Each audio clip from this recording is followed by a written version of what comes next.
एक बादशाह मरने से पहले सिर्फ एक हुक्म देकर गया, महल का आखिरी कमरा कभी मत खोलना। लेकिन 50 साल बाद एक मुहाफिज ने वो दरवाजा खोल दिया। लोग कहते थे इस कमरे से हर रात अजीब आवाजें आती थीं। एक रात मुहाफिज हिम्मत करके अंदर चला गया। दरवाजा खुलते ही ठंडी हवा चली।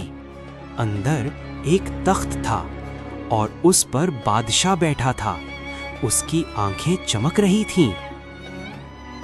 बादशाह आहिस्ता बोला, मैंने कहा था दरवाजा कभी मत खोलना।